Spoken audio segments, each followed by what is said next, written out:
waxaa maanta isu soo bax ballaaran ka sameeyey degmada Sheekh taageerayaasha xisbiga mucaaradka ee wadani taasoo ay ku muujinayeen cududooda iyo taageerida buuxda ay u hayaan xisbiga wadani waxaana saaka arooriyadii hore soo buuxdhaafiyey jidka dheer halbowlaha u ah degmada Sheekh taageerayaal aad u tiro badan oo ku labisan astaanta calanka u ah xisbiga wadani munaasabadan oo saaka ka qabsoontay xafiiska xisbiga wadani ayaa waxaa kala soo qayb galay maayir ku-xigeenka degmada Sheekh Cabdi Cartan Xaaji Abukar xildhibaan Maxamed Faarax Qamil oo kamid ah xildhibaanada golaha wakiilada Soomaaliland guud ahaan dalka lagaga jiro oo laha loogu diyaar garoobay doorashada fooda inagu soo haysa ayaa waxaa maanta u lahaa xisbiga mucaaradka ee wadani mas'uuliyiintii ka soo qayb gashay munaasabadaasi oo halka hadalka isaga daba maray ayaa waxaa hadaladoodii kamid ahaa ka kulmiye ku jiray iyo kawrad ku jiray iyo xisbiga ka tirsan ee qaaliga ee wadani waxaan si daymo leh oo naxariis leh ugu yeelayaa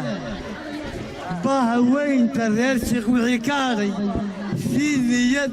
iyo kalsooni leh oo tartan iyo odaynimo leh oo nasteexa leh inaanu wiiga ka dambe aynu ugu imaadaan waa maalintii ugu horreysay in isu soo baxno oo la leeyahay bilow inoo yahay sida fiican ay isu soo baxdeen taageerada aan muujiseen waa mid laba ilaa waabana bay noqonaysaa maalinba maalinta ka dambaysana way sii kordhaysaa waxaan idin leeyahay isbedel doon baynu nahay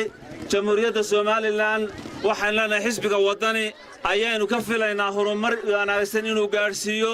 inuu dekedii soo celiyo inuu dhaqaalaha kobciyo inuu dhibaatada iyo cidhiidhiga sixir bararka inaga saaro saas ayaynu ku dooranaynaa xisbiga wadani ayaan idin sheegayaa xisbiga calankaasi waa kii bariya galbeed midaynayay ilaahay waxaanu ka barinay saddexda xisbi qaran kii khayru la inuu dalka qabsado waliba kii khayr la baan ilaahay ka barinay isbedel baan ilaahay ka barinay وفيصل هذا اسماعيل تلفزيون قرنك Soomaaliland degmada Sheekh